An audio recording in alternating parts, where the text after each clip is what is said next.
Özde başımın bir yer. Neden?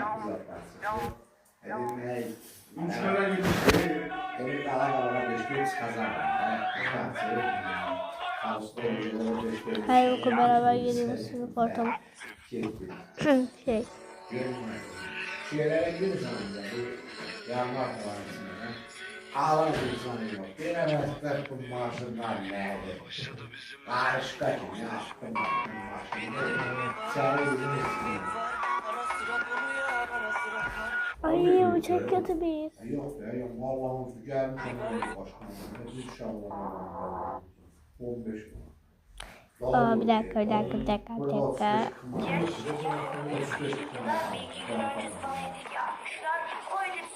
Geçim biraz sağlığın yerine.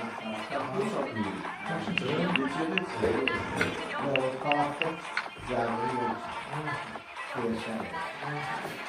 Oralar öyle 2 metre ileri de olanın Abi sen kimsin be? metresi 12 manat.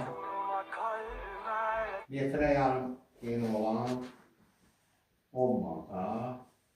3 metre yeni olan 25 manat.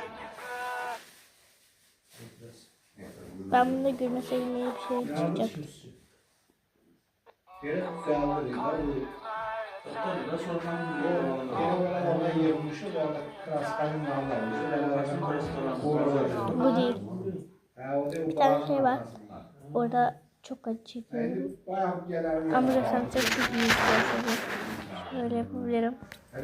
Ben buna bakacağım. Çadır bir şöyle. Kenarı böyle. Ben de hatırlıyorum. İsmi neydi bu? Bir de o da söyleyecek ki çadır'a göre bastı. Çok gelmiş diyor adam numara. O da baktı dedi ki Götün yeşiğin ağzını açıp koydum bayağı. materyal yaxşı materialdır. Yəni yaxşı. Prosto bir yer dedi ki bunu cəllavad bununla maraqlanır. İnşallah görmem. Orada daha bundan 1-2 manat ucuz olacaq. Olar.